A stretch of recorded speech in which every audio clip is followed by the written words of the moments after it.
Faktor-faktor yang menyebabkan kemunduran dinasti Abbasiyah. Kebesaran dan gemerlapnya Baghdad sebagai pusat kekuasaan Abbasiyah seakan-akan hanyut oleh sungai Tigris. Setelah kota itu dibakar oleh angkatan bersenjata Mongol di bawah inisiatif Hulagukan pada tahun 1258. Semua pemukiman termasuk Istana Emas diratakan dengan tanah oleh tentara Mongol. Tidak hanya itu, angkatan bersenjata Mongol juga menghancurkan perpustakaan yang menjadi salah satu fasilitas penyimpanan informasi dan menghabiskan buku-buku di dalamnya. Pada tahun 1400 Masehi, kota itu juga diserang oleh pasukan Timur Leng.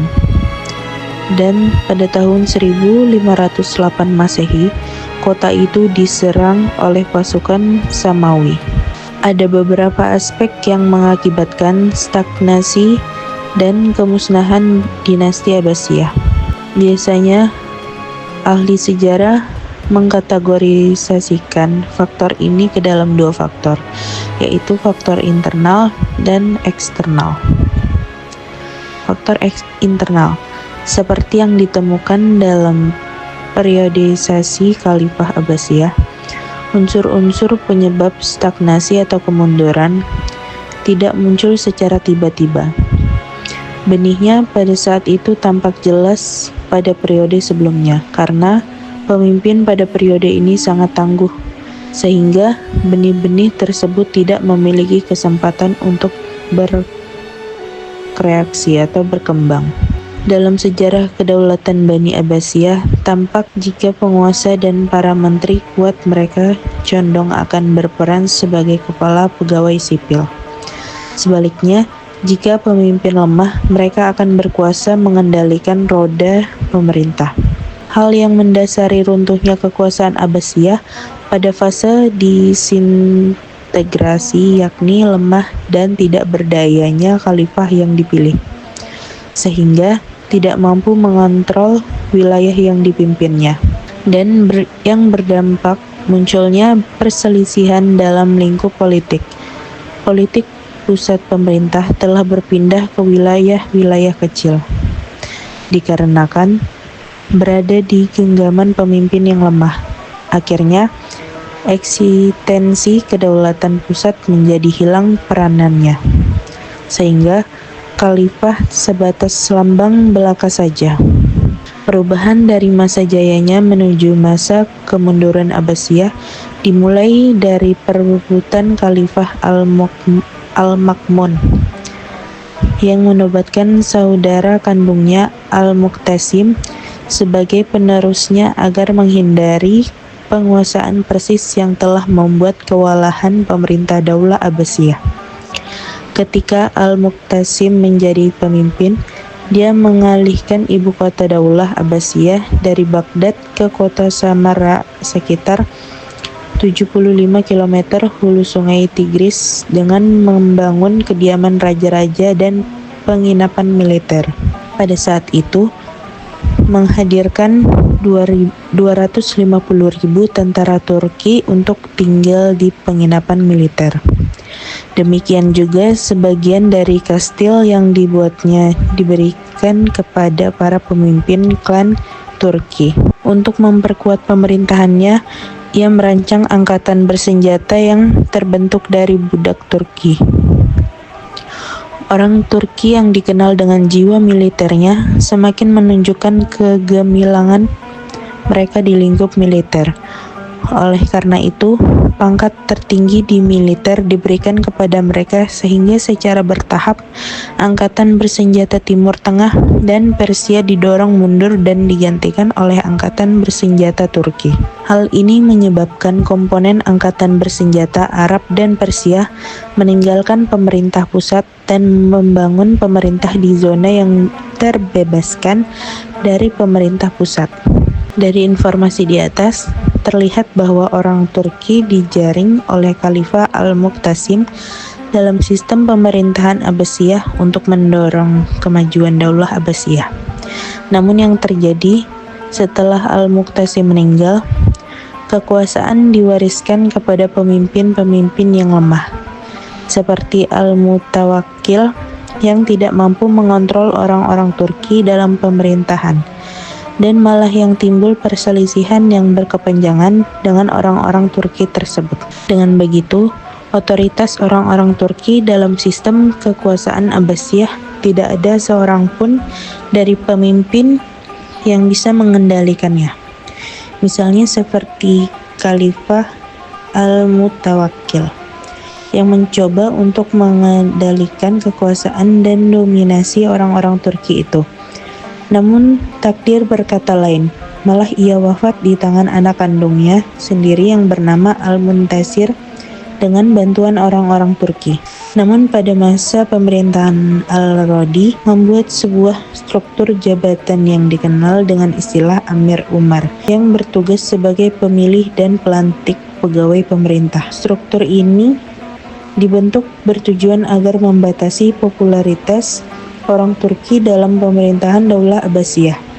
Namun hasilnya sangat nihil, sehingga popularitas serta dominasi orang Turki dalam sistem pemerintahan tidak dapat dibatasi.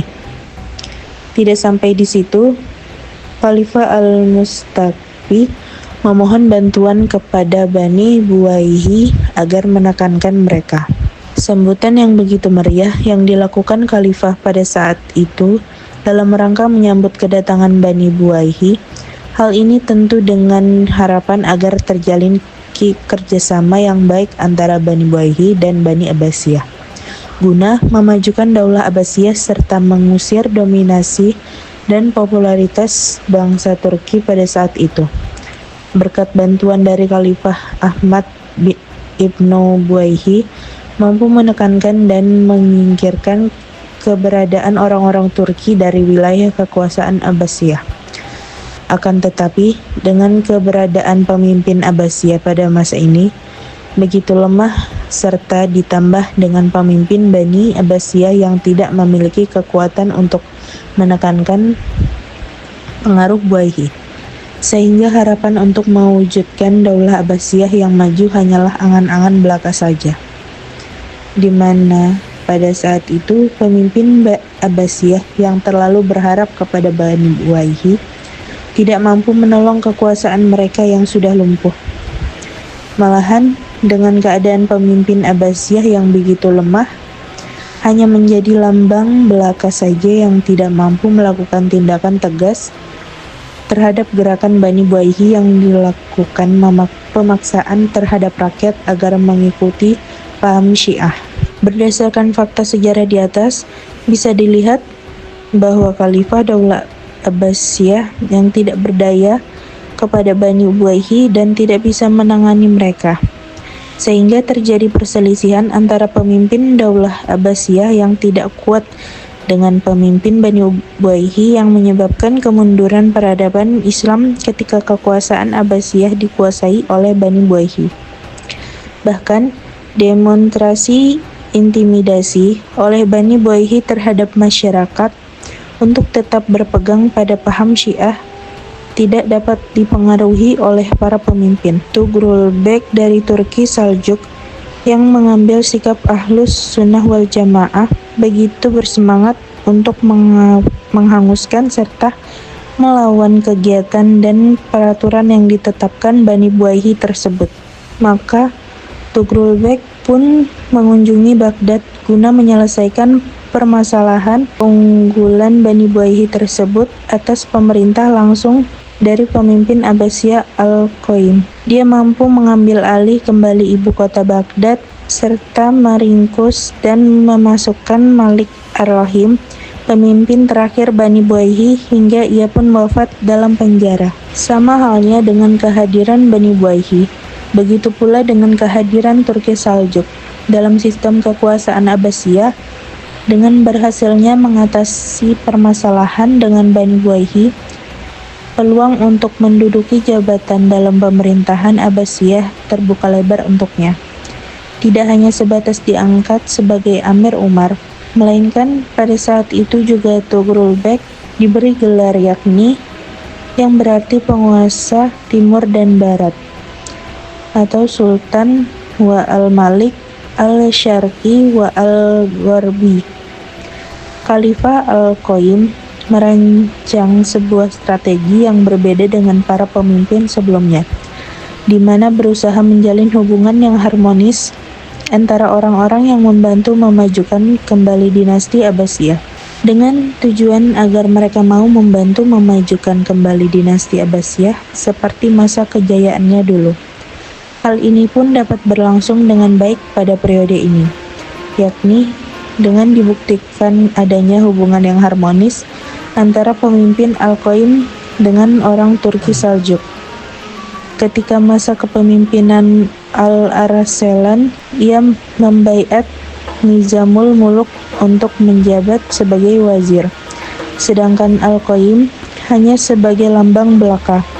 Dengan dipilihnya Nizamul Muluk sebagai wazir, mampu mengantarkan kejayaan pada dinasti Abbasiyah, sebagaimana masa kejayaannya dulu. Salah satu karya Nizamul Muluk yang diberikan untuk orang muslim yakni Universitas Nizamiyah yang terletak di Baghdad mampu dijalankan secara maksimal guna menjadi wadah untuk menimba ilmu pengetahuan keislaman. Imam Ghazali pun pernah menjadi rektor di universitas ini. Tidak sebatas itu, dengan adanya madrasah-madrasah Nizamiyah sangat membantu dalam menyebarkan dan menyiarkan serta memperkokoh pandangan Sunni dalam teologi Asy'ari dan pandangan Syafi'i dalam bidang fikih. Namun hal ini tidak berlangsung lama, di mana Nizamul Muluk dibunuh oleh orang-orang Syiah yang tidak senang dengan dirinya. Ia tewas di tangan pasukan Hasan Ibnu Sabbah ketika ia melakukan perjalanan dari Isfanah ke Baghdad dalam rangka menyiarkan ajaran Syiah Fatimiyah bertepatan dengan usianya yang ke-74 tahun. Sesuai dengan alur sejarah yang dipaparkan di atas, dapat dipahami bahwa perselisihan yang terjadi antara pemimpin penguasa Abbasiyah dengan orang Turki Seljuk tidak berlangsung pada masa ini. Berdasarkan hal tersebut membuka peluang bagi pemimpin Abbasiyah dan Turki Seljuk untuk memajukan peradaban Islam pada masa Abbasiyah. Hal ini pernah dilakukan sebelumnya sebagaimana pada periode awal, yakni pemimpin Abbasiyah melakukan kerjasama dengan orang Persia. Malahan pada fase ini terjadi konflik antar sekte Syiah dengan Abbasiyah sebagaimana kasus-kasus sebelumnya, seperti terbunuhnya tokoh Sunni Nizamul Muluk.